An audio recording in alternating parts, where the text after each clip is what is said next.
Pon the river, pon the boat. You need your figure, pon the team. Wind your body, move your body. Wind your body, move your body. Wind your body, move your body. Wind your body, move your body. Wind your body, move your body. Wind your body, move your body. Wind your body, move your body. Wind your body, move your body.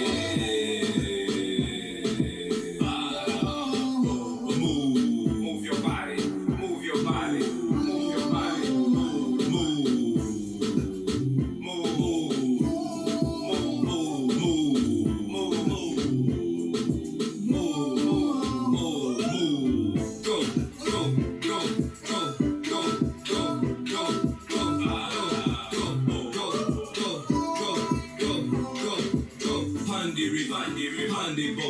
move around, take it low. Pon the river, pon the boat. Move around, take it low. Wind your body, move your body. Wind your body, move your body. Wind your body, move your body. Wind your body, move your body. Wind your body, move your body. Wind your body, move your body. Wind your body, move your body. Wind your body, move your body. Go, go, go, go, go, go, go, go, go, go, move your body. Go, go, go,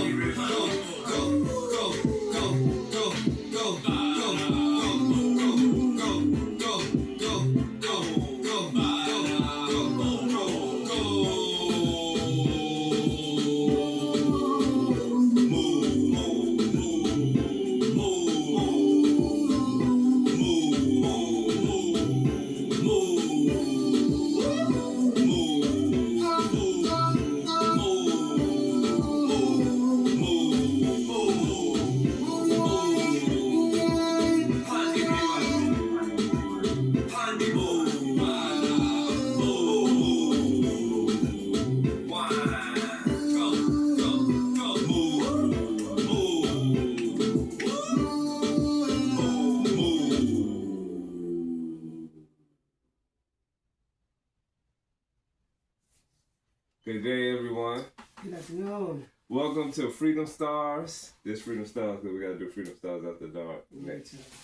Yeah, later we'll be doing Freedom Stars after dark. Welcome to Freedom Stars. It is Saturday, December 27th, 2025. Steve Osborne. Kevin Upson. The song y'all just heard is called Move, made by yours truly, Kevin Upson, Steve Osborne. The song is entitled Move, M-O-O-O-V-E. Today we have an interesting topic for you. As you guys know, we touched the topic on deadbeat fathers. We probably got 4 parts to that. So we're following that up now with deadbeat mothers. On this show, the type of people that we are when it comes to accepting accountability, being held responsible for things, we go clear across the board. Like, because the way society has it, and I'm going to just say it, and whoever gets offended, I'm sorry you get offended, but society has it where women are not held accountable for things that they do wrong as much as men are. Society has it where, in most cases, women are not held responsible for things as much as men are. And that's just how it is. That's how it's been. That's what I've been witnessing in my life, and that's what we're talking about. And it always happens like they're the victim, when a lot of times they cause most of the problem. Yeah, and I remember back in the old days, when I was a kid, whether it was family related, whether it was neighbors or friends or associates, anytime a police would get called to a house because of a domestic dispute, they automatically handcuffed the men and took them away. Like, it was never a case where I've seen, being younger, where the police listened to both sides. When they showed up, the man was just automatically always the wrong person. I mean, I'm sorry, it was always, you're the wrong person. Yeah. He was always the bad person. You know, they never, you know. I think it's also really because there's always been that for some crazy notion, they have it that a woman hit to a man is not supposed to be severe. Yeah, and to me, a woman can slap on you, scratch you, and bite you, and you're supposed to be a man and take it. Yeah, and to me, a hit is a hit, a lick, you know. But that's only in African American society, because in the Anglo world, the Mexican world, they're not like that. You're not gonna go to a Anglo house and a woman is gonna beat on the man and then call the cops and the cops gonna take a white man away. That's not gonna happen. I witnessed it all the time when police got called. They always take the men away. But today's society, thankfully, it has changed. It's changed a lot. Because now, when police get called to domestic disputes, they ask they listen to the story. Who was the aggressor? Who was the first? Who the one through the first leg? Who was the aggressor? Because most of the time, the aggressors be the females, and it's like you said, a guy can't stand there and just get hit on and slapped on and spit on and scratched and beat. Like a man is a human just as much as a female is a human, and a man has to defend himself. Yeah. And we learn that. A lot of us learn that with time, you know, because you always told you don't put your hands on a woman, this and that, blah blah blah. Because 9 times out of 10, a woman is not gonna put her hands on a man. It's that aggressive, overbearing, what you want to say, a toxic femininity woman that's gonna be the one that's gonna be the aggressor. Because a woman knows a real woman. Yeah, a woman knows. A woman is not going to put.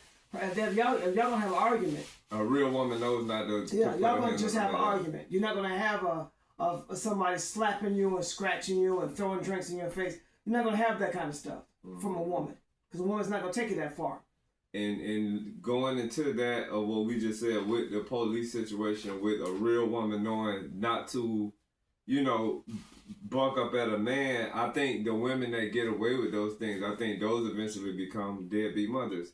And I say that because when altercations are going on in households, when situations are going on, whether it's a neighborhood or whatever, children are watching this. Their minds are on record, and the boys are looking at females buck up to men, and the girls are looking at females buck up to men. So in a lot of cases, the girls become like their mothers, you know what I'm saying? There's a lot of girls take after their moms in a lot of situations. And I've witnessed that, where it's just those kids are on record. You're basically staining their mindsets, because they see that women buck up on men, and in a lot of cases, when that man gets taken away to jail, maybe he was living there, maybe he was visiting the family or whatever the case, it leaves that mother there to raise those kids by herself because she doesn't know how to be a partner with the man. And in majority of the cases that I've seen in my life, the women were really like, when I think about everything, in a lot of cases, I gotta say the women were the problem. I'm not saying that the men were perfect, but the way I viewed it, being a child with my blinders on, I always took up for the women. It was always the man. So I've learned to give the man the benefit of the doubt until I see further that, you know what I'm saying, that wasn't the case. I look at things from a more fair perspective now. But when a female raises her children as a single mother, it can be a bad thing, because that boy is being led by a woman. So that means in a lot of cases, when he gets grown, when he gets older, and he get out there, if he's straight, you know what I'm saying, and he finds a female, more than likely he's gonna find a female that he's gonna be submissive to. Cause I've never seen But he's gonna be driven with emotion. Yeah, he's not gonna have the substance of a man, because he's been raised by his mother. His mother influences all over him. Yeah. Without the influence of a father, a grandfather, or uncle, he's going to have a female emotion, no matter how masculine he want to portray. Yeah, then a lot of that masculinity that they portray, a lot of it be stuff that was learned from TV, sports players, actors, musicians, rappers. It'd be stuff, because when there's not a man there in the picture, the boy has to fill that void in. Sometimes it might be an uncle, whoever, but yeah, men need to be around. And sometimes, the daddies do be effed up, as y'all seen how my situation went with my father, who has never been there a day in my life and has never done anything for me. Some dads be effed up, but if that dad is messed up, I feel like it's the mom's position to make sure that a man is in her son's life. And like you said, it could be an uncle, teacher, coach. Yeah, male figure. Yeah. Because if the dad fails, then, you know, just fill in the spot. Yeah. But yeah, I think that if a female say that she the mom and she the dad and she can do this by herself, I feel like she's doing her children a disservice because they're growing up imbalanced. Yeah, it's impossible for her to be the mother and the father. Yeah, and I've heard, they can say they can give her that title, but that's not true. That's not accurate. I've heard women say that. She can only be the mother. Yeah. She have no balls to be the father. So they wipe that thought out of the vocabulary when they mention that to women or about women being the mother and the father, because that doesn't make any sense. That's misleading, and that's crazy. That's crazy talk. Because it's like in order for her to be the so father. I guess if the single fathers, they're the fathers and the mothers. Yeah. So you don't hear them say that. Yeah. So there's single fathers out there. I know some. There's single fathers out there. So that doesn't make any sense to give somebody that title. That doesn't make any sense at all. Yeah. You can only be one, and that's what you get. You're with either one or the other, and it's just you're missing the other one, and you had to make it up. You had to either find a female friend, or you got to find a male friend to try to help you raise your female child or your male child. Mm-hmm. And what a lot of problems are coming with females raising children by themselves. A lot of them are too hard-headed or stubborn to say they need help and try to find that help because they're putting the blame on the fathers. I know, like we said, we know there's some bad fathers out there too, but then we also know that there's women that use children as leverage against the man in the family. Mm-hmm. A lot of women do that, so that's not fair. And then going far as back as saying, from society, the man has no say over it's her body. So if she decides to terminate this man's child and he wants a child, he has no say. Yeah, that's not They right. both laid down and had unprotected sex, but she has the right, because it's her body, to say, I'm going to destroy this child, destroy this life, because I'm not ready for it.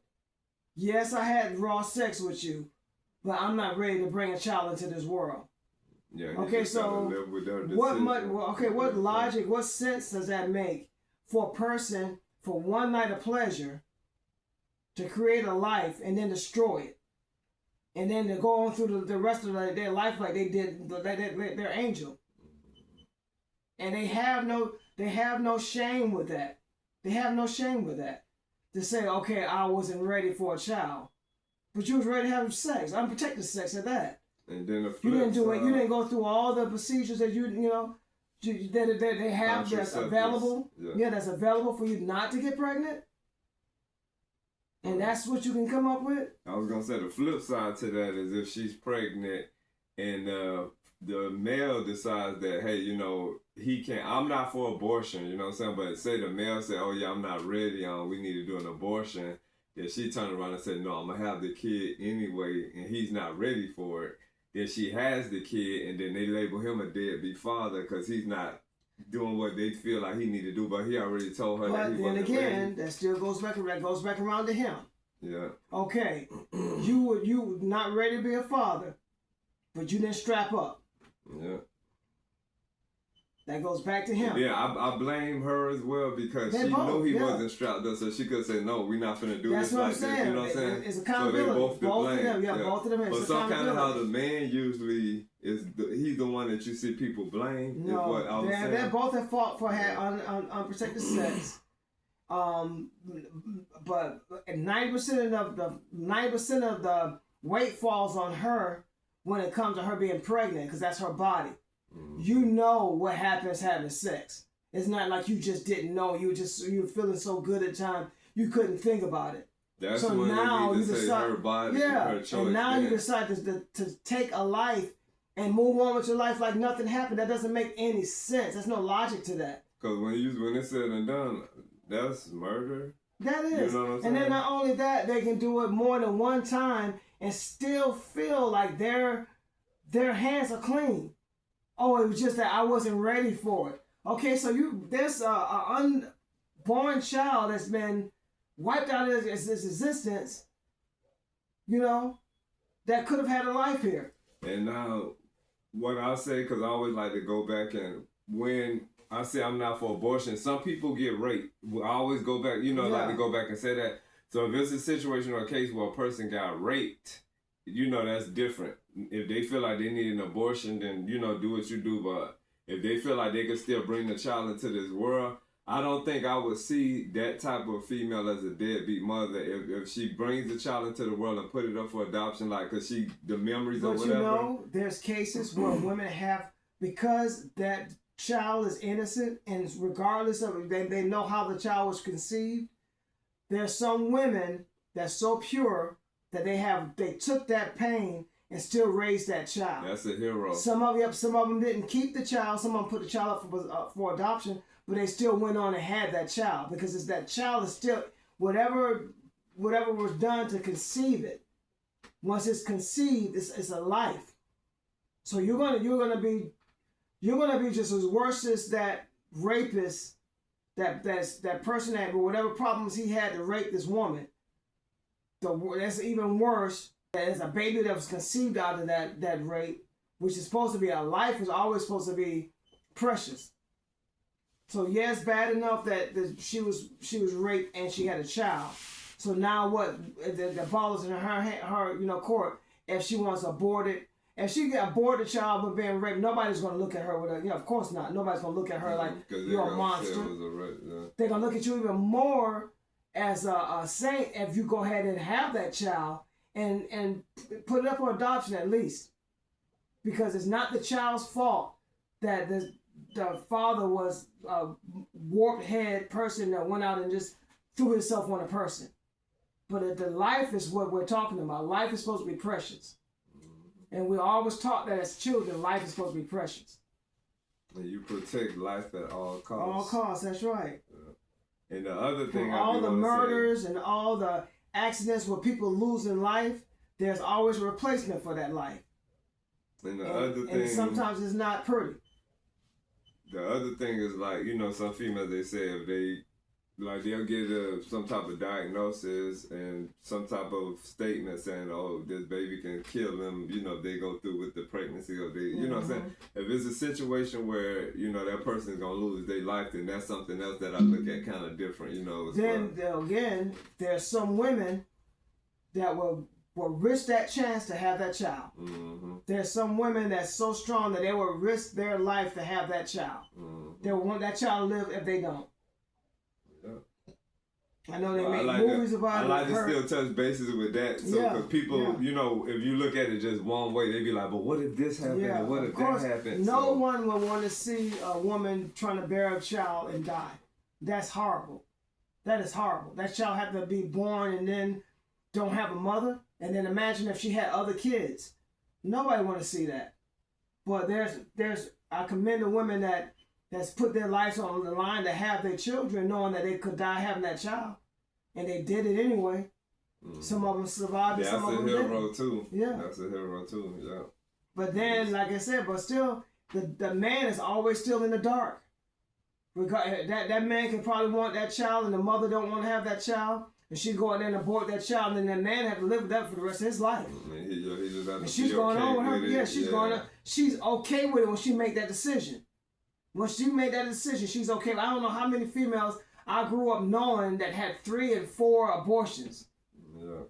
And I've heard situations where they'll be like, oh no, she can't mess her life up with no baby and this and that. I'm like, wait. Heard so many. She can't mess her life up with no baby. Like, you got to carry it out. I've heard men say that. That's crazy. I've heard men say that. Okay, so you just completely forgot the part of where she could have said, no, I'm not going to have sex because if I'm not going to have it protective sex, I'm not going to have sex because I don't want to get pregnant and have to abort somebody's child, or to have that on my conscience that I aborted a child when I could have just not had sex or used protection. So that's just how. And then if you're in college, if you're already in school in college, you might as well burn your certificate, because if you didn't use any logic, any brains. You're supposed to be educated. Yeah, you had no education at all to come up with that decision. And that goes to show that the title Deadbeat Mother is even more extensive, because a female that selfishly has an abortion, that's a deadbeat mother. You know what I'm saying? Even though the child is not in existence, extreme of it. Yeah. That's a deadbeat mother as well. You destroyed a life. But I think that motherhood is very important in every race, in every society, because I feel like mothers they supposed to be the nurturers. They supposed to be the ones that balance and mend things together. They supposed to be tender. You know, mothers are supposed to provide children with that warmth. You know what I'm saying? And in a lot of cases, people are raised totally opposite from that. And then that's what creates, you know, a chaotic world. And it's like, if I speak on a personal note, I would have to say that I'm thankful that my grandma existed when I was born, because my mama, I was the first child, and I'm pretty sure most first children know that. It's like the first child is the experiment. So my mama didn't know what she was doing with me, so my grandma helped in. And, you know, like I said, my father wasn't there, so that helped me out a lot, you know what I'm saying? But I feel like as much as I love my mother, I would have to say, to me, my mother was partially, she had some deadbeat in her. She was a nice woman. I know she loved me, but it was things, you know, it was certain things that I have to put my mom in that category. And I'm not saying that as an insulting way. I'm saying it being real, you know what I'm saying? Because it's like, it's not enough people in this world that are real with things. Even though my father wasn't there, I think that any woman that raises their child, you know, to see things only on their point of view, or any female that raises their child and doesn't push all the way through with their children on different levels of things, if you shortchange your child, if it's something that your child, because as children, we're led by our passions and our desires. Like if you like to color, if you like whatever you like to do, I feel like parents should invest in that. Like say if you into landscaping, they like, Kevin always out there cutting grass, I think they need to buy you a blower, because this might be a part of what you're going to grow into being. I end up fixing the lawnmower myself. Yeah, so I think things like that. I want you to finish yours before I come back behind you. Yeah, I think things like that, you need to, whatever you see your child excelling in, that needs to be what, as a parent, that needs to be what you invest in, and reach out. Like if it's lawnmower people, like you said, I mean, if it's lawnmowers that you're working on, find lawnmower people to, you know, politic with your child. My mom was there for me in a lot of ways, and then in a lot of ways she wasn't there. You know what I'm saying? That's why I say I'm thankful that I had my grandma, because she filled in all of the blanks that were necessary to be filled in. And I feel like, I know I'm long-winded with this. No, I want you to go through yours so I can come behind you with mine before I say anything. I feel like people, and I'm going to say men especially, that have been raised by their grandmothers, I feel like it's a different touch on a man that's been raised by his grandmother. Because for your grandmother to have raised you, that means that it was some type of dynamic that required her to be there. You know what I'm saying? So I'm thankful, because I feel like had my grandma not been in the picture, I might not be as balanced of a person. I'm not perfect by no means, but I might not be as much of a balanced person that I am if I was just raised, you know, if it was just me and my mama, you know. And yeah, but yeah, that's just a little smidge of the things. But yeah, just to say, I'm not one of the people that everybody loves their mom, and their mom can be wrong and they still defend their mom or stand up. And I think that people need to be held accountable, because that's the only way that they're going to improve, if you say what's wrong or what wasn't right and that person knows. Because if your mom is in the wrong and you act like she right and you brush stuff off and sweep stuff under the rug, she's going to always think she right. And it can go from bad to worse to worse to worse, when you could have just you could have said what needed to be said. And that's one thing that me and my mom always, we went tit for tat with, because I was their son. If something wasn't right, I would usually speak up on it. I wasn't disrespectful to my mom, but if something wasn't right, I spoke on it. And I'm gonna let you I know that there's no such thing as the perfect parent. No, so no parents is given a book. Yeah, it's no handbook. It's but I do know that there's a natural balance of things, and I do know that. That's why it has to be. That's why it has to be two people in the household. Because one person can't do it alone because everybody is not, like we said, nobody's perfect. And in my situation, I'm like an example of when they said it takes a village to raise a child. I was one of those type of children. I couldn't just be raised by my mother and my father, even though I had my mother and my father in the household. I had my big brothers in the household, my older sister, and then I had my grandmother and my grandfather, and I had my mother's mother and I only saw my grandfather once. But I still had all these people in my life. But I was such a adventurous child, and I had so much energy that it took, like I said, it took a village to raise me. I wasn't your average child. I was exploring. I was always getting into things. I wasn't supposed to be here 17 times or just 1,000 times over from all the different things I got myself into and got into that I survived and made it through just from being a child.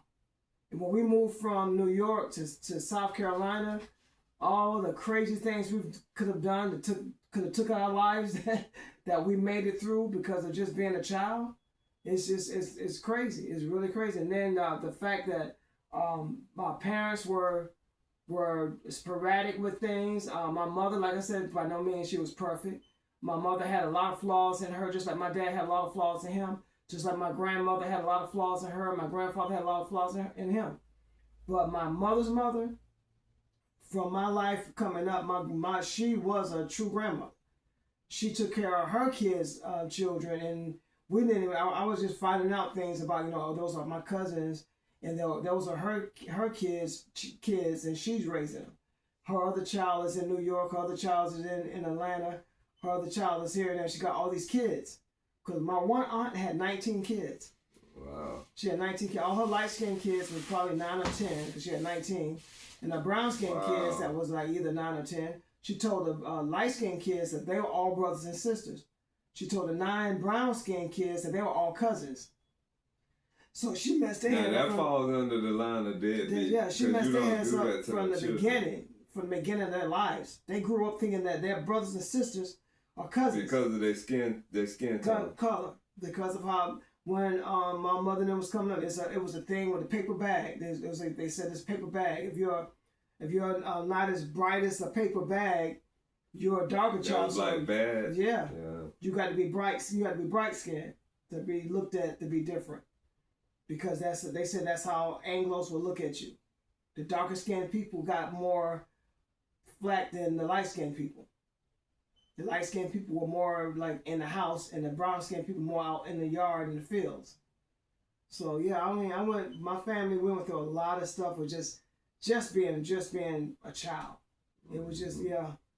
And I had to hustle as a child with my mother working and my father working. I still had to get out. At 9 years old, if I didn't, there was days that there was been no food. There was days that there wouldn't have been no firewood. There was days that there wouldn't have been no lights. And I had 2 functional parents. I had older brothers. My oldest brother was put out when I was young, like 11. I think before my 12th birthday, my oldest brother was put out of the house. And I heard it. That to me, that always felt like my brother was stolen out of my life. And I always had that part like he was ripped out of my heart. And it's always been that way since I was a child. That's why me and his relationship has been the same since when I talk to him on the phone, it looked like I'll go back in time. Because when I hear his voice, I become a child again to him. Listen to him talk. And that's the coolest thing with having like an older brother. If you got a good older brother, he can fill in the blanks for if your father not there. Yeah, you get what I'm saying? So he's always been like that. He's always been like that with me. And when I hug him, I hug him with my soul. And I just can't help but cry because of the times missing him, the times not being around him. Yeah.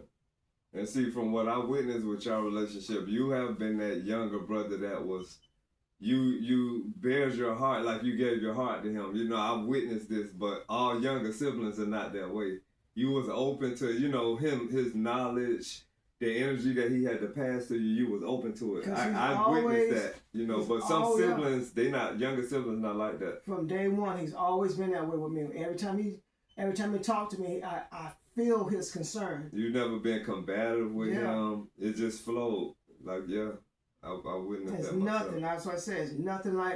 It's nothing like the love of a big brother. When you have a big brother that really care about you, and these little brothers that don't deserve it, I feel so sorry for them because they're lost. Yeah. They are really truly lost in life. If you had a big brother that loved you unconditional, and you did nothing but just stab them in the back, you deserve what this world got. That's for young brothers and young sisters. And both. Because I think, a brother the most, because you can't function, you can't live without your big brother. I'm a perfect example. If it weren't for both, I have my brother Michael and my brother Lester, I would not be here right now. I wouldn't be the same person if they both were in my life. Because my brother Lester is like all heart. My brother Michael is just all courage. You know, I had a roadmap. So you had two to back your daddy up. So that's tight. Yeah, that's tight. And then I'm pretty sure on your oldest brother, the very oldest, he probably would have stories about being that experimental kid that I talked about. Yeah, because he was the first. Yeah, it's something about them first kids, but some kind of how I witnessed most first kids are usually strong and together. You know what I'm saying? Throughout my two big brothers, Lester and Michael, they're everybody's like, I told you, like ladders. There's a 2-year difference between everybody. So when Lester was born, and then when Mike was born 2 years after him. So when he was 4 and Michael was 2, I couldn't even tell you what they experienced. Yeah, they experienced my granddad when he was young and crazy, because all I've heard was about how crazy my grandfather was when he was younger. They did crazy stuff. Like I told you, like moving, because he in New York, he was a construction. He worked in like a what they call masons. He was cement building stuff. They build a lot of churches, a lot of hospitals. They built a lot of big things that's in New York right now, still standing to this day. My granddad's is not here no more. But they built a lot of stuff, and he had when he bought that house in South Carolina, he had stuff that he drove from New York to South Carolina. They ended up moving to Poughkeepsie after Martin Luther King got killed, after Malcolm X got killed. They moved to Poughkeepsie out from New York, because when we were living in Queens, I told you when Malcolm X got killed, some guy broke into our house and had a knife to my big brother's neck and robbed my mother and my father. There wasn't nobody Anglo. This was an African American robbing another African American family with children. That's crazy. And after that, we moved with my grandparents in Poughkeepsie. And after that, they found out that the house that they had in South Carolina, the people, it was a lot of crazy stuff. They paid some electrician to do some electrical work, and they ran the electricity on the outside of the wall instead of putting it on how the plugs and stuff. All that stuff was on the outside of the wall, so the inside of the wall. So it was a lot of crazy stuff. And then the person that was living there, they had to go there and put them out because they was ruining the house. And then when they moved down, they was fixing stuff. So while they was doing that, my mother ended up getting a job there, and my dad, and we had to go to school. So I was too young to go. I was too young to go on a Head Start because they didn't want to separate me and Melissa. So let me ask you this: so do you think? Okay, so say a kid is born, right, and then the mother plays a part in getting that kid enrolled in what's it called, daycare, and she can take care of the child. Would you put that under the classification of a deadbeat mother? If she can take care of the child, yeah. Because I think with society, it became a thing for people to put their kids in daycare. It makes more sense that you raise your child than just to put them in a daycare center to get them out of your house so you can have free time. And what you need the free time for, you're not working. Yeah. You want to sit home and watch the daycare is a bill. Yeah, that doesn't make any sense. And when we were coming up, my parents hated to do that. The only reason why they were trying to find somebody to babysit us because my mother was working and my father was working. And all my older brothers and sisters, they were in school too. So there was nobody home. Mm. And like I said, we're at the time that happened with us, we was actually helping my grandparents get their house together. We were kids, so we didn't know what was going on. But we just know we just got ripped up out of our house in New York and drove to the South and and all this crazy. This was my culture shock. I couldn't even tell you how much that was. Like the first time seeing a cow up close and all this, that it did a lot of stuff. It did some good things and some bad things to me. That's why I got into a lot of, like I said, I got into a lot of stuff because I was running around finding these old abandoned houses and exploring them, finding these big holes in the ground and walking in them, totally dark, burning matches in the wind, blowing the matches out. We can't see stuff. And me, Tony, Ramona, and AB, we were all from New York, from Brooklyn. We were walking together, holding hands like the what's that? Remember the It? How all those kids were together? That's how me and Tony and AB, that's how we were. And we were walking, holding hands, and just Stranger Things, how they had this bond together. So we all walking, we was like striking matches and stuff. And we was like, okay, we can't go no further because the where we're going at, the wind keep blowing the matches out. And I'm telling you, Steve, this hole was so big you can drive a truck through it. So the city or somebody was doing some construction work. I don't know if they was running sewer lines or they was doing some kind of work, but we should have been there. That's what I'm saying. We were kids exploring, and we stopped. And as soon as we stopped because we kept feeling the air getting closer as we were walking, we were getting closer and closer. We kept feeling the air, and we were like, okay, so this is really strong right here. So we all stopped. And then when we couldn't see anything, so we walked rubbing our feet, and you could feel the corner of something. So my brother he fell down and felt like a screw or something, and he picked it up, and just threw it in front of us. And we was like, we're standing there listening, we're like, dog, is it still falling? So we like turned around and started walking away. We started walking, and then in about a good minute or so, we heard ting, ting, ting, ting, ting, ting, and we took off running. We ran up out of that hole. That was a long drop, and then we never figured out where it was and why did we go in there. It could have been crazy, and we would have been missing, and nobody would have known where to look for us. Nobody would have found us, and I think that happens to a lot of these missing kids. Don't tell them what they got into, because kids gonna always be kids. So yeah, we would have been missing, and they would have never found us.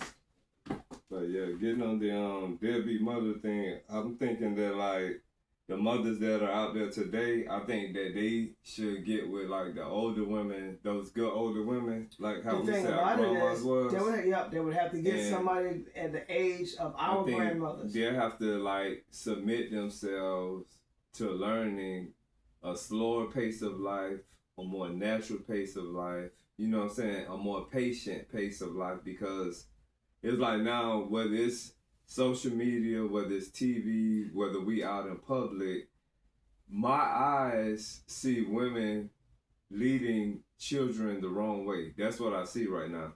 Even if it's some men in the picture, for some reason, whatever happened in today's society, they on a happy life, happy wife tip. So it's like, now what I see is like the women are like the kings and the men are the queens. The sad thing is that there's a lot of softer men nowadays. Yeah, so I think that's a disservice to the children, and I think the generation of hard men are now in their 60s, and they older. And 7. So their fathers are 30, and they're 30, and then 25. They're the younger ones, and most of them are families that came up without a mother and father in the household. And the ones that do have a mother and father in the household, for some reason, their mother and father softened them too much by giving them everything. I was gonna say like because even some of the older men too is harder. But how we were saying, for those new mothers of today to get advice, knowledge, and wisdom from those older women, I think the younger men of today, they need to get advice. And I'm speaking on a straight term right now, because the world ain't straight, only the world gay too. So we talking about straight people that make kids together and supposed to keep a family together. I think those men need to be getting advice from older men, you know what I'm saying? And not the type of advice that as long as you keep your wife happy, because it got to be happy spouse, happy house. It got to go both ways. So I think when you come into a family where the female is the king and the man is the queen, he's there to cater and serve her and make her happy and make her feel beautiful, and he's getting neglected from all these things in the process.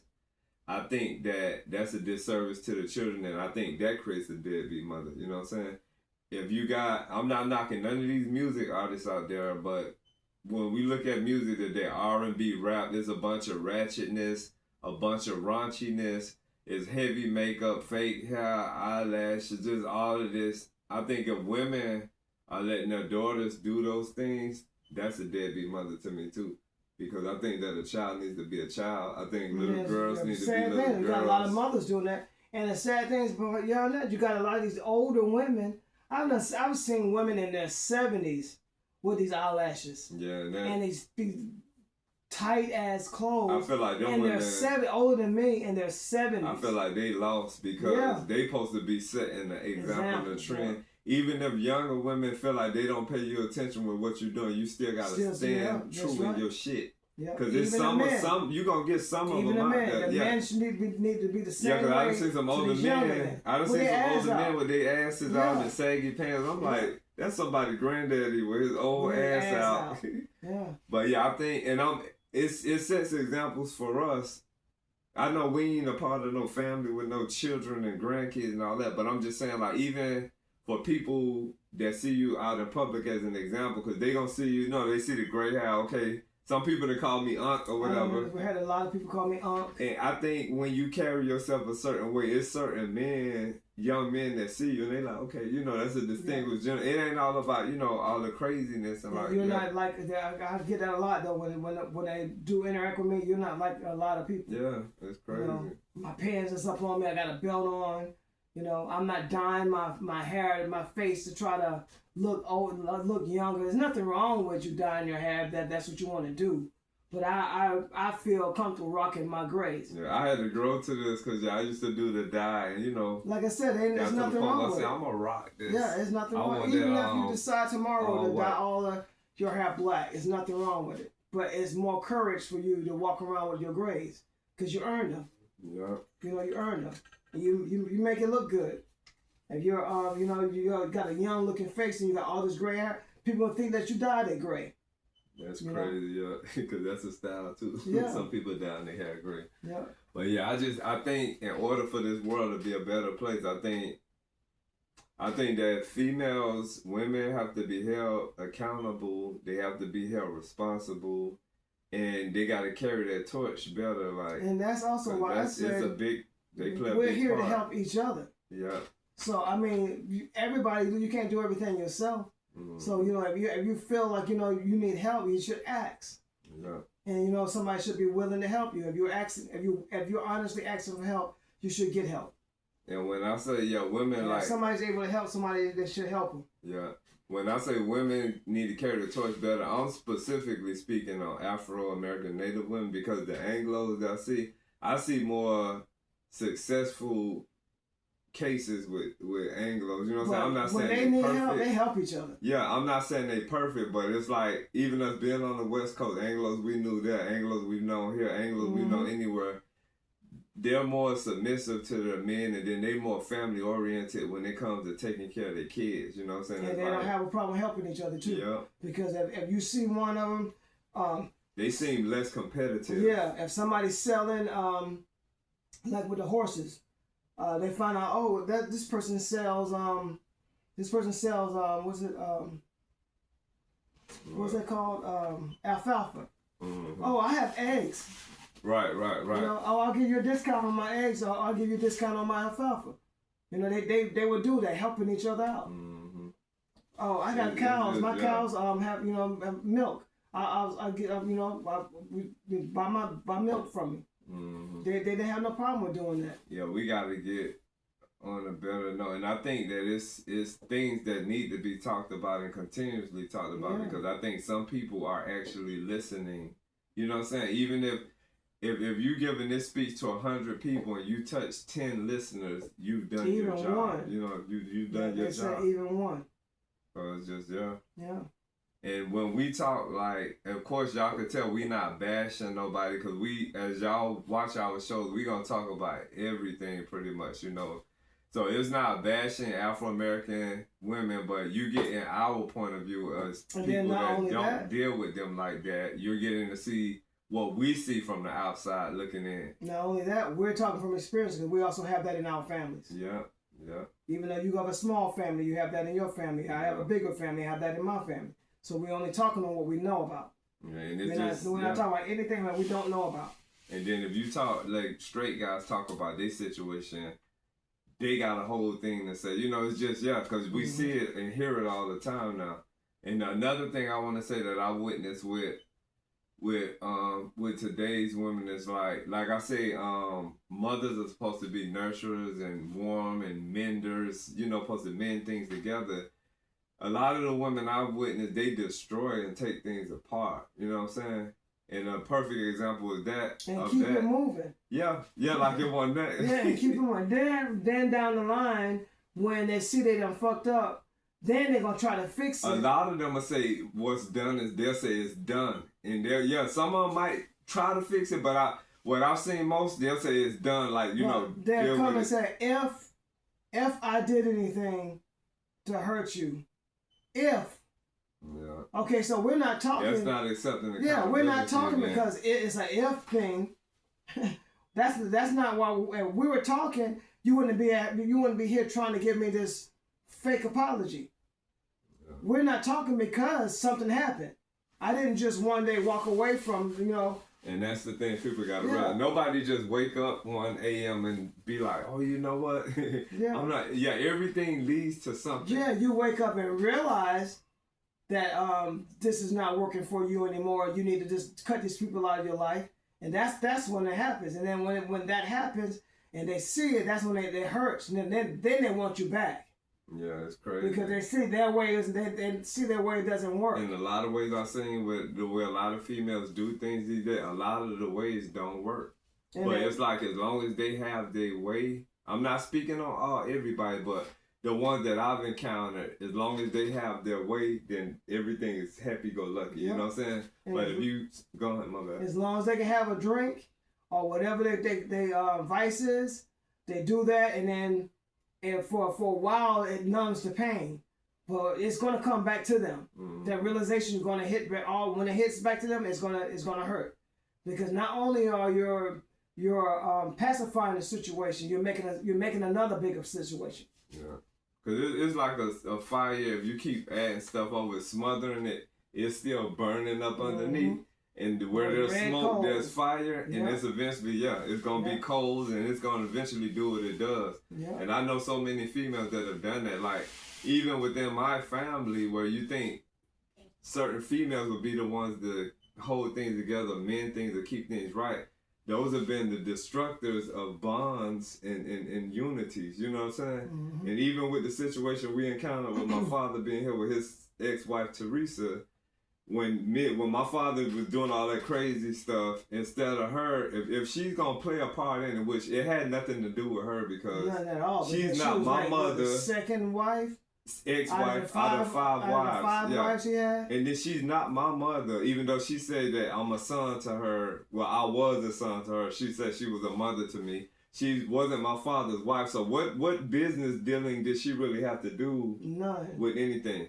And she, to me, falls in the line of being a deadbeat mother because she raised 3 boys the wrong way. You get what I'm saying? And to this day, she still has in my opinion, from my observation, she still has a negative influence. She operates under demonic energy to me. You know what I'm saying? And that influence is on her sons, and I see it. I know it. I hear it, and I feel it because I know the type of person she is, and I know the energy that I get from them, the words that I get from them, it's her. You know what I'm saying? And I think if you do that, if you turn your sons into yourself, that's a disservice to your sons. That's a deadbeat mother.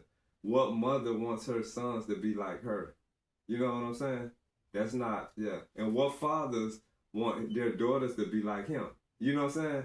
That's what it's just, you gotta balance that shit out. It's the decisions that you made that you gotta live with, and you gotta figure it out. But yeah, she had, Instead of her being like, okay, well, yeah, your daddy said this, your daddy said that, let's work this out because y'all got to make this work. She came like a demon, you know what I'm saying? And they were standing behind her energy.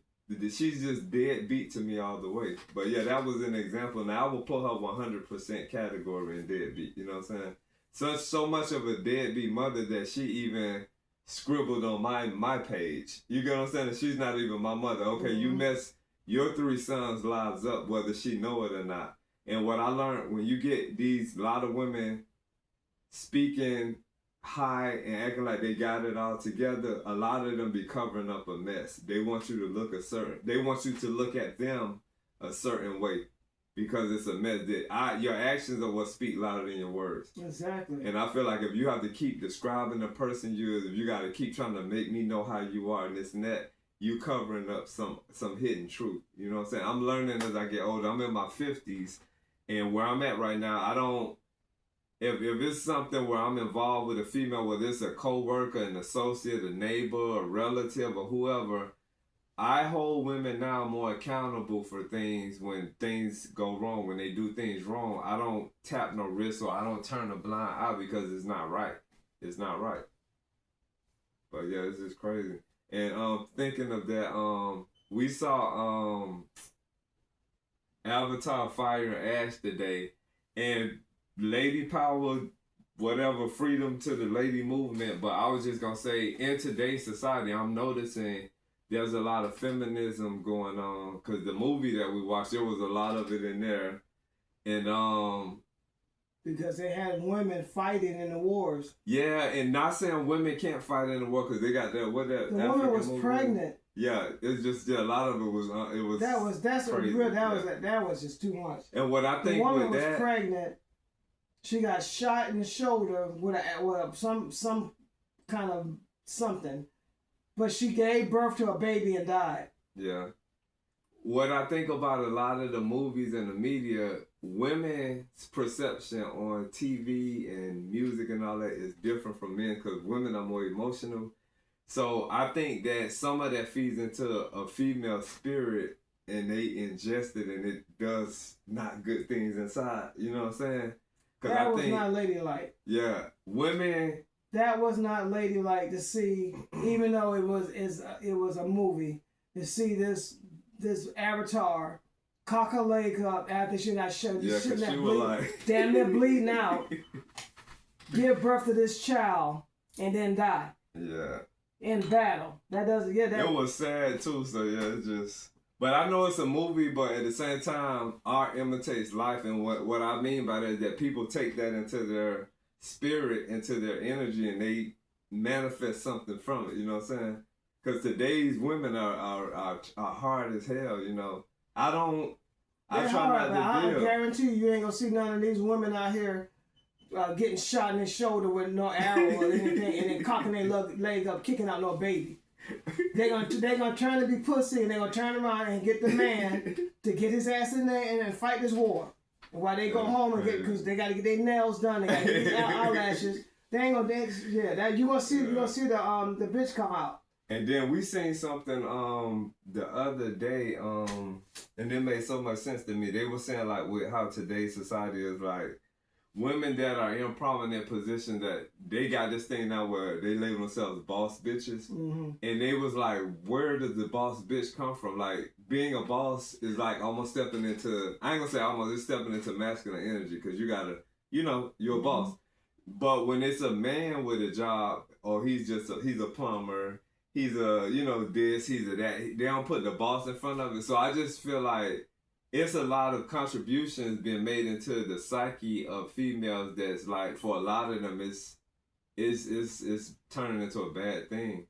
Because I see now women are more competitive to men. And somebody we was on the phone with on speakerphone, he was saying how women are outdoing men, but I don't think he realized that there's a lot of women that are competing with men. So if you're competing with somebody, you're pushing to win. You know what I'm saying? And it's like, if you win, did you really win? You know what I'm saying? Then you're going to be alone. Yeah, that's why I said, did you really win? Yeah, you're going to be without a man. And it ain't even relationship only. It could be with families. It could be a sister competing against her brother. But that's the biggest purpose of life, is to have a companion. Yeah. Nobody wants to die alone. Yeah. No human being was made to be by themselves. No, nobody was meant to live alone. But yeah, it's crazy. And I just think that is supposed to be the ultimate goal. Find you a person to be with, to share your life with, and you grow old together.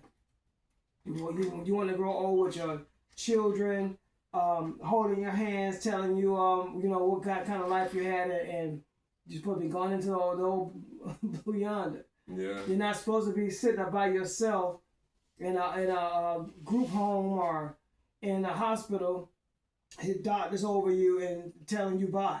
And then meanwhile, before they even get to the group home, and I'm going to use Teresa again because she set something inside my spirit. I'm going to talk about it till I'm done. But her, for instance, divorced my father. She married another man that died, right? Why not get another man? Because while she ain't got no man, guess what she's doing? She's in everybody's shit. You get what I'm saying? She ain't got nothing so else when to do. you get them women that don't have a spouse or a companion, they spend their time on other people's business, whether it's their kids or whoever. And that's what she did with us. Because had she had a man with her in Illinois, whatever my father was doing incorrect, she would have been, she was standing there looking stupid and sounding stupid, just talking. Because what she was saying is, I was just looking at her. She know it didn't make any sense. Because who the fuck are you? Yeah, you have nothing to do with anything else. You have nothing other than that. You bring your big dummy ass child with you across several states to get here. And that goes to deadbeat again, because when they pulled up here, she's telling him what to do. You're standing on our grounds. You're standing on our grounds. If I'm gonna call the police on you, I stay where you're standing. How you gonna tell your son to call the police? And then that's your father. Yeah. They have no business being here. That's why I say if I had to gauge the women that I've known in my life, she's the ultimate top of the list deadbeat mother. She's the first one on the list of every female I've ever known in my life. I've never seen nobody on the level of deadbeat as her. And this is a female that dictates to men. You know what I'm saying? And the dictation that she does to men, it damages them and it destroys them. Because that's what she did to my brother. He's mad because you get his tag number. Y'all pulled up on our shit. Like, what are you doing? You following your mama instructions to destruction. People need to know how to hit pause. And if your mama doing something wrong, you need to correct your mama. You can respectfully do it. But if you letting your mama run into territory where she's not supposed to be, your mama can run into the wrong person and you never know what the outcome can be. So I don't care whether you're a son, grown, young, whatever. If you see your mama doing wrong, you need to hit pause and you need to check your mama. Your mama ain't perfect, you know what I'm saying? If you follow your mom's lead into doing wrong, there's no telling what can happen to any of y'all, you know what I'm saying? Because she could have got her son to pull up at somebody's house, and the way today's world is, everybody could have got shot up. Listening with your other brothers. What if one of us came out and just unloaded? You listening to your mama, and you a grown ass man, and that's her second son. These men are well into their 30s. The youngest son, one of the last conversations me and her had, he is my child. He is my child. Wait, hit pause. Your child has children of his own. And a wife. Your child has a female that you got your hands in their cookie jar and they shit can't seem to get right. I don't know who exactly is to blame, but I know that you're his mother, the grandmother of his children.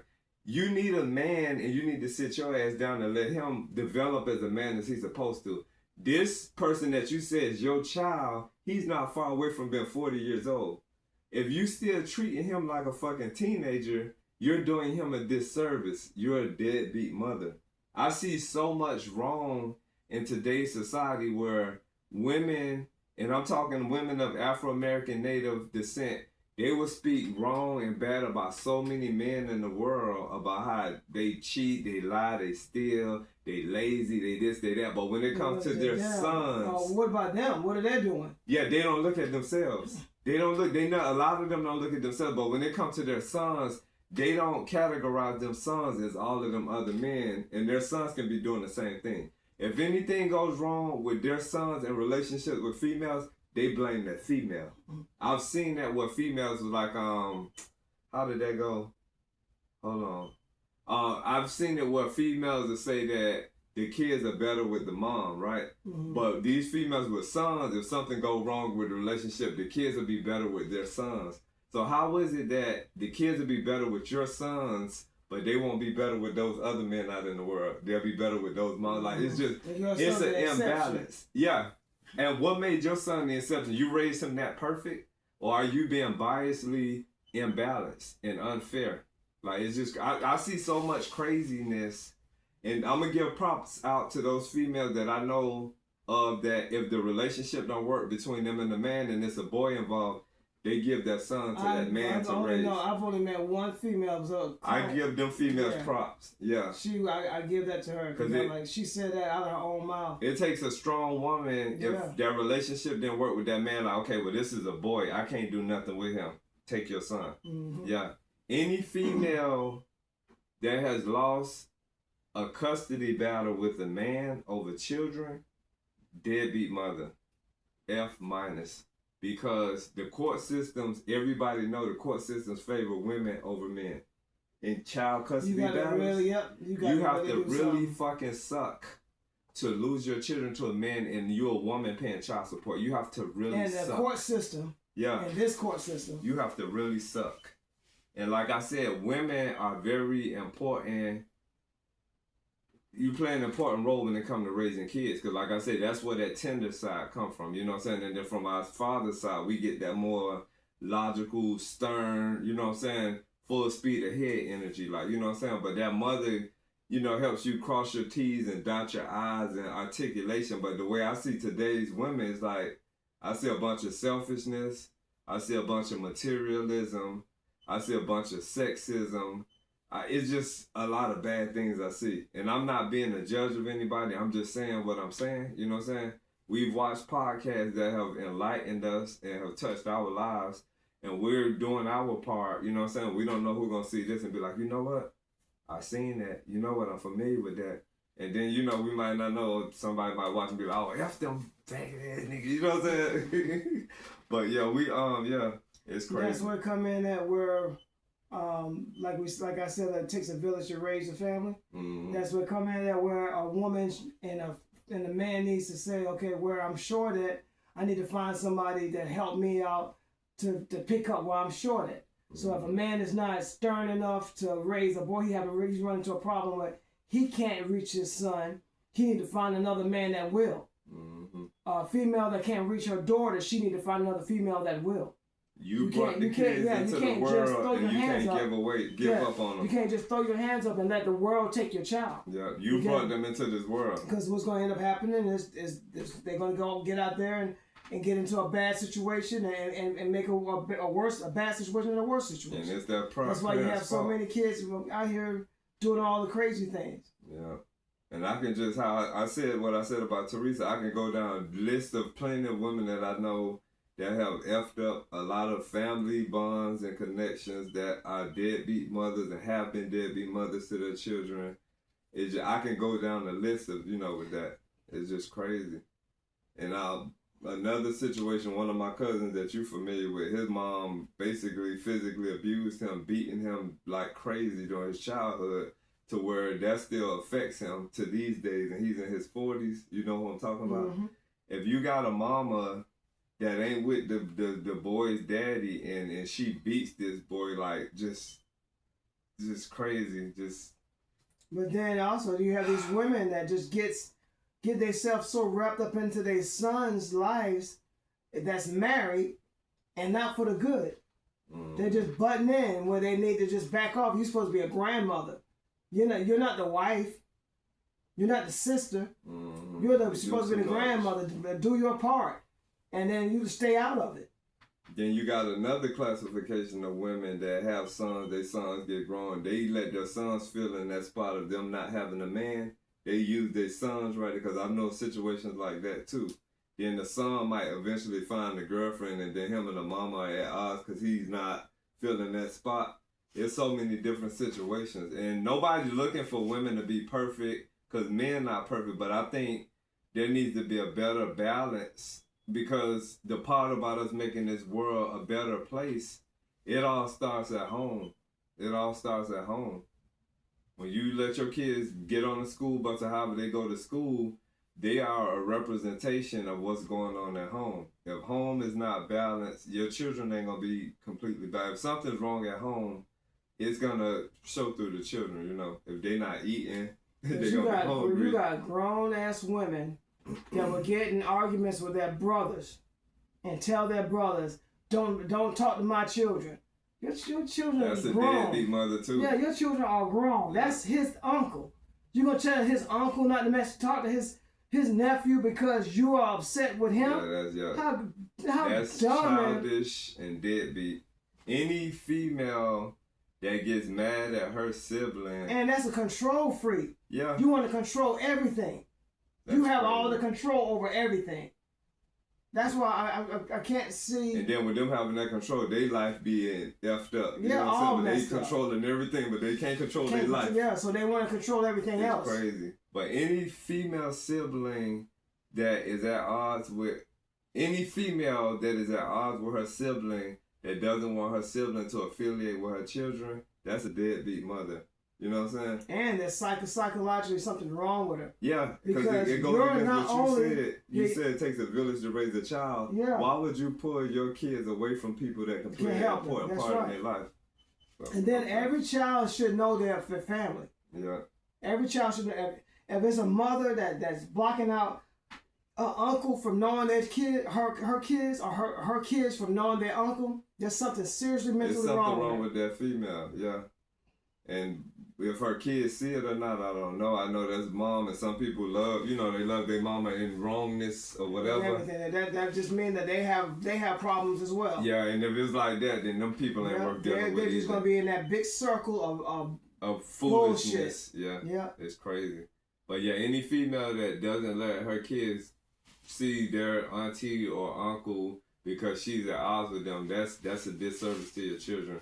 That's definitely a deadbeat mother. And that's a weak offspring for them to even be upset for no reason with their uncle that did nothing to them. Mm-hmm. But they want to support their mama. It's crazy. That's ridiculous. That's idiotic. Yeah. And anybody, because I've had situations where I know people that have defended their mother and their mother was wrong. When it's like that, I can't politic with that person too much because it's like, they're being the middleman for the mom. Yeah, you telling the moms all the news that. Yeah, I can't. And they're just being Yeah. They're really just being they're playing a devil advocate. That's that hit my hand and all that. Yeah, in between, cause we had a show on that. How do you feel about people that play both sides? Yeah.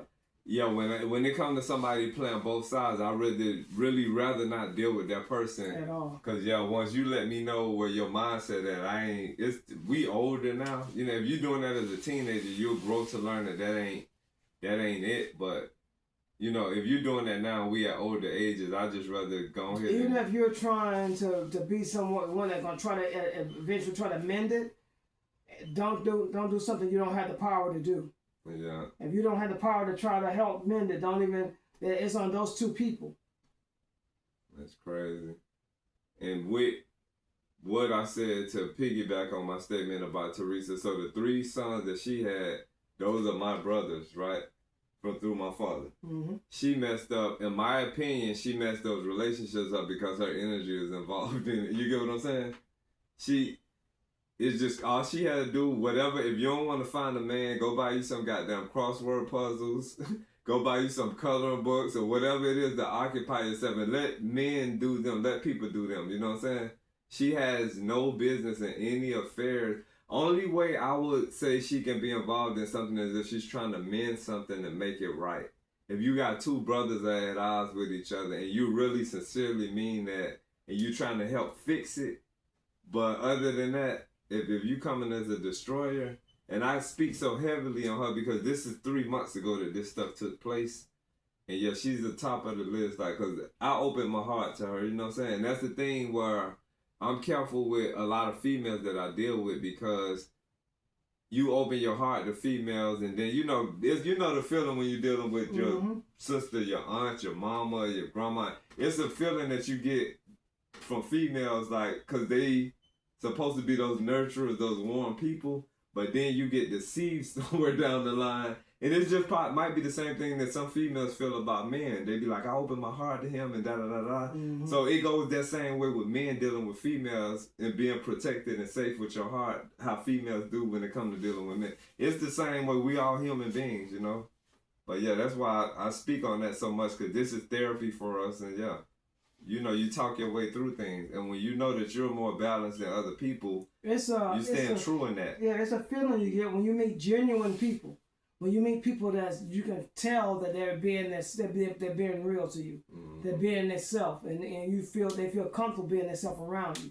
It's a good feeling that when you feel people like that. Mm-hmm. But then you know, when you find out that they're just been putting on this act, that's when you know it's deceiving, it's deceptive. And there's a lot of actors these days when it comes to that, right? You might have somebody you don't have Bible scriptures and you don't have to invite somebody into your household to be the person you're supposed to be. Yeah, it's crazy. It is crazy. And I'm gonna say on another note too, to me another form of deadbeat mother is you remember during slavery days when you had the Anglo women used to have their slave women breastfeeding their kids and doing all that. That's a deadbeat mother too. You know what I'm saying? If you got your slave woman taking care of your kids and you not spending that time, because we know tons of stories about how that went, you know.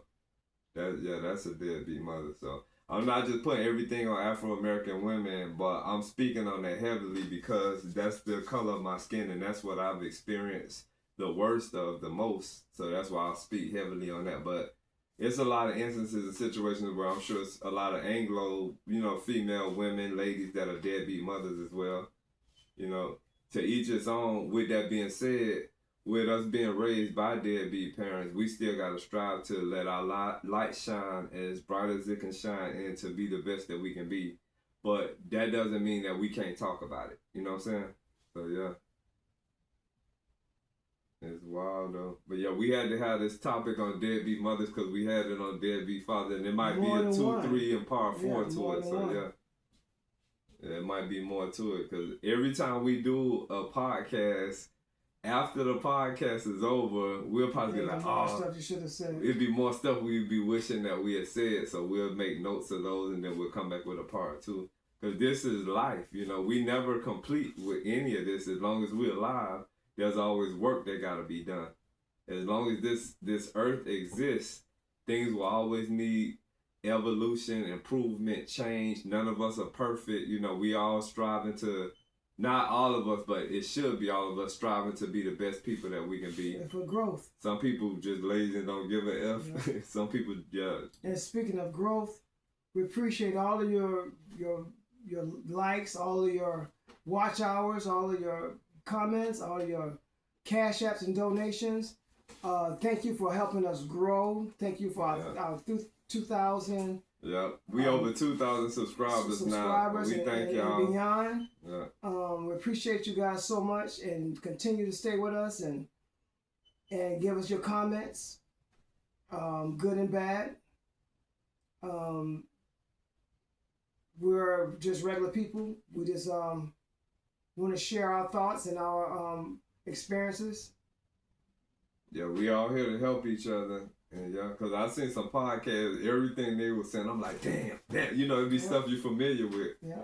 But yeah, we thank y'all so much for helping us get to over 2,000 subscribers. And we pushing, like I always say, we pushing to get from 2,000 to 20,000, from 20,000 to 200,000, from 200,000 to 2 million. I would like to go straight to 2 million.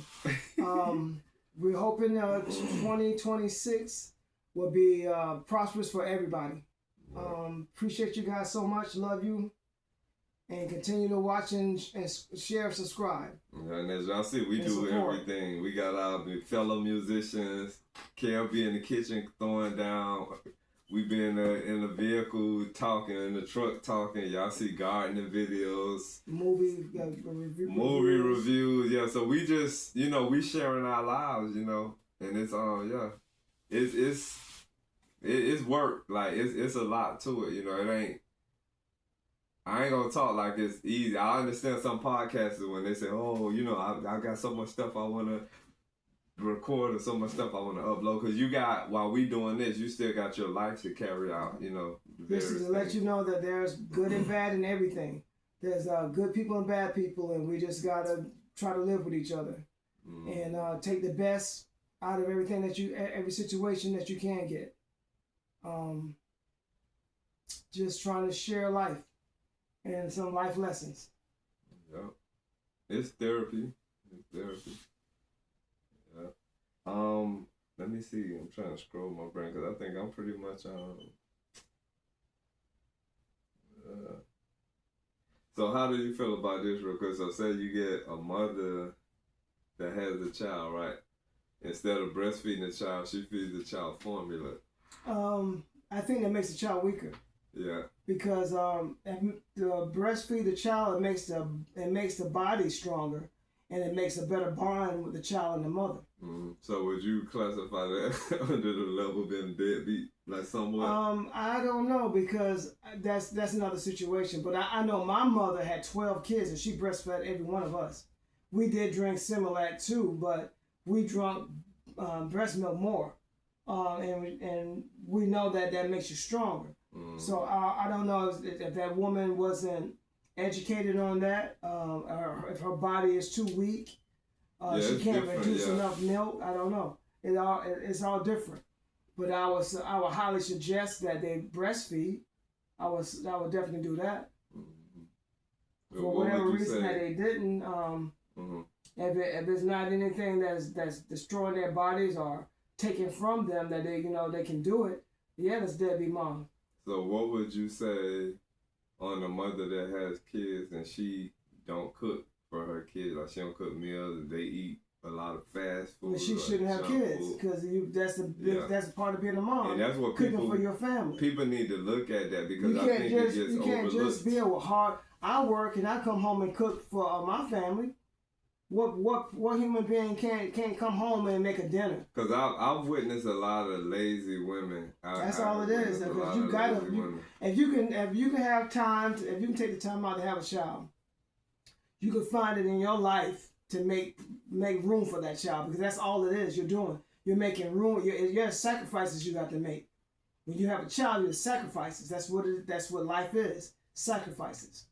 And you got to take those sacrifices to bring your child in this world the best way you can. And cooking is like that's the least of the worries. Yeah, it's crazy. Yeah. But yeah, I know it's a big world out there, but it's just, certain things cross through a person's mind. Like, yeah. My mother used to come in, and my mother, as like I said, she had 10 kids living. She worked and she came home. I would massage her feet. I would sit there and massage her feet. After I finished massaging her feet, she'd go in there cooking dinner. So yeah, and then sometimes, even though how my dad was, he'd go in there and cook. And that was he'd barbecue every time. We know if he's barbecuing, he's cooking everything. So we're like, oh, he was in a good mood. Yeah, he's in a good mood. He's going there and barbecuing. So yeah.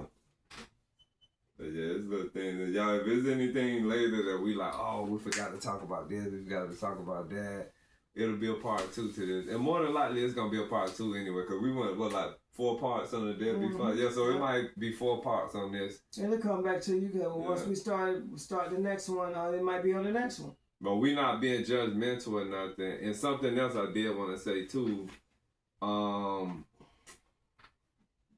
not saying no names, another person that we know of, his mama was suspecting that he was gay, and she was like, once he wasn't away, once he was away and wasn't around, that's when she cornered me like, Steve, is my son gay? Let me know this and that, because she didn't raise him to be no statistic. Yeah, and then she was stud. Yeah, when this mother told me, she's trying to find out if her son is gay, because she said she didn't raise him to be a statistic. The ignorance in her statement, the dumbness, the inconsideration in her statements, the thoughtlessness is the fact that, first of all, you are a masculine woman. Secondly, you're raising him by yourself. It was so many. She have a masculine job. Yeah, it was so many strikes for her to have said that she's not raising him to be a statistic when she's a statistic. And if you say you're not raising him to be a statistic, are you calling me a statistic? You get what I'm saying? So it's so much thoughtlessness in that shows. It's so many females that don't look at themselves, because I feel like had she picked the mirror up and looked at her life and what was going on, that statement shouldn't even came out of her mouth. You raise him, he's a statistic. They're saying that you're not going to love him unconditionally. Yeah. That's your child. You're asking with concern because you didn't raise him to be this way.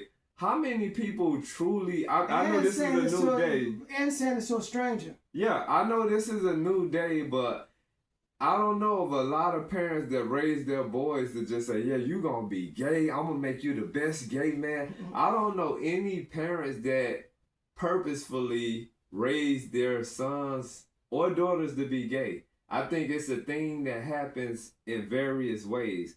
But if you are a single mother and you're imparting your ways of femininity and your thought process, your mannerisms and everything you do, you're imparting that upon your son, and now you got it to where your son is like you. Duh. But if she's acting so masculine, that's going to make her son more feminine. Submissive, yeah. Because and that's what women don't get. She'd been harder, and then she's beating on him, so that's going to make him softer. Yeah, it's just... yeah. Because he's being dominated by a woman. It's crazy. And then with him, with that being said, his relationships with women... If he have a relationship with women. I don't know now, you know what I'm saying? But yeah, and I don't know then either, because, you know, who knows? You know, nobody can go tell you everything, you know, oh yeah, I mess with dudes too or whatever. But yeah, I just wanted to say that I think more women, females, and I'm saying this on African American natives again, because most of the Anglos I've encountered, if they find out a situation that's involving their son gay or their daughter gay, they ride with it. You know what I'm saying? I've witnessed Afro-American mothers that hit the pause button and they just go into big tantrums and frenzies, family or whoever, you know, I ain't raised you to be no faggot and this and that. Then they don't look at everything that they did to this boy or to this girl as they were growing up. A lot of it could be your fault, but you're not willing to accept accountability once again. You're not willing to be held responsible for not bringing this child up in a more balanced atmosphere. And that, I don't understand, there's no logic in that for a female to raise a boy, because you can't teach him how to think like a man or be a man, because you're not a man. No matter how hard you try to display yourself or whatever. And how more you abuse them, because that's all they're doing. It's going to make it worse. When they're over-aggressively chastising that child, that's abuse. And I think that's probably all they're doing is abusing them. That's probably where all of this DL stuff comes from. People looking at DL men like they're the worst things on the earth. Nobody talks about DL females, but a lot of DL men, they come from single mothers. You know what I'm saying? They were raised with feminine qualities, female points of views, etc., etc.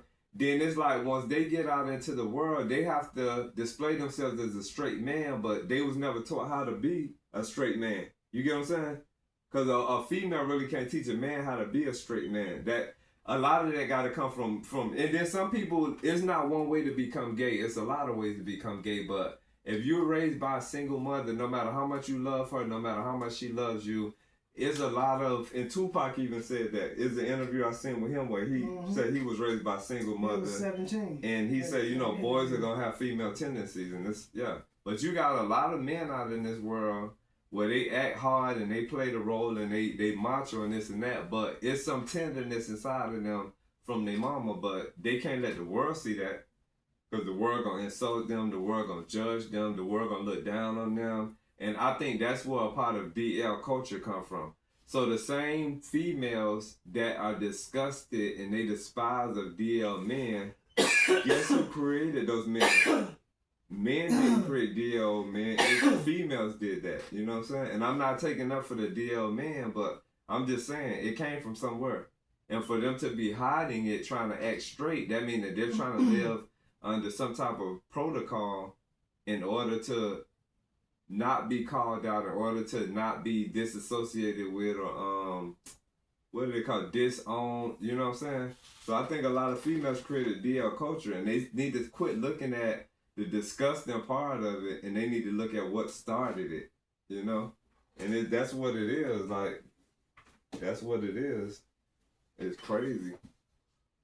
But on that note, I think I done said enough. How do you feel? I contribute enough. Okay, y'all. So I gave a shout out to our viewers for sharing and liking and subscribing. One day we're gonna start saying everybody's name too. It's a lot of names. And we about to start going live too, so we gotta get used to that. Yeah. Big change. Yeah. And until we see y'all again, because we got to do Freedom Stars After Dark. So until we see y'all again, we appreciate y'all. And talk to y'all when we talk to y'all. Peace and love. What happened? Move your body. Move your body. Move your body. Move your body. Move your body. Move your body. Move your body. Move your body. Move your body. Move your body. Move your body. Move your body. Move your body. Move. Go.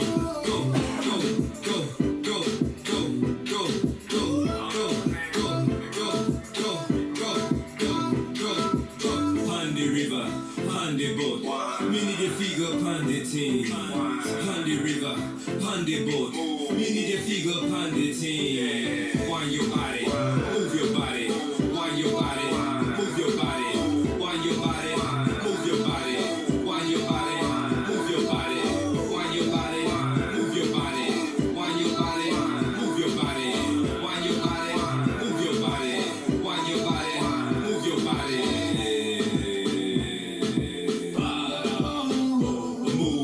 Move your body, move your body, move your body,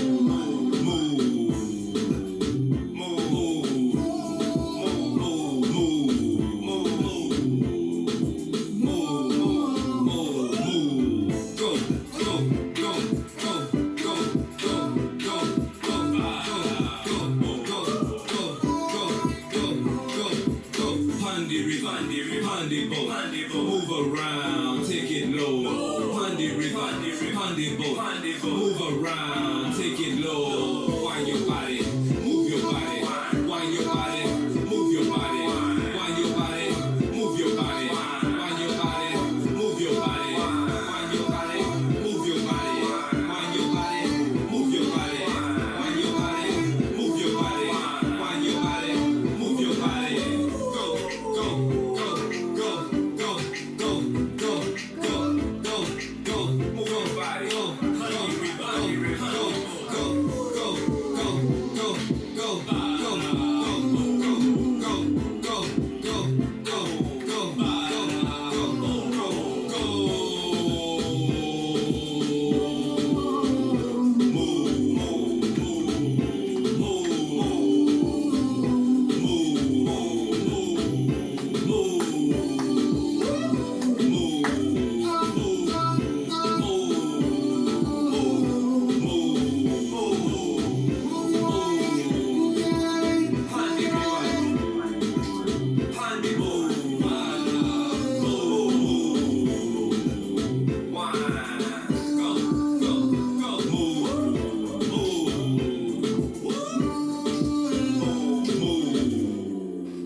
Alright, y'all. Thank y'all very, very much. We'll see y'all next time. Same place.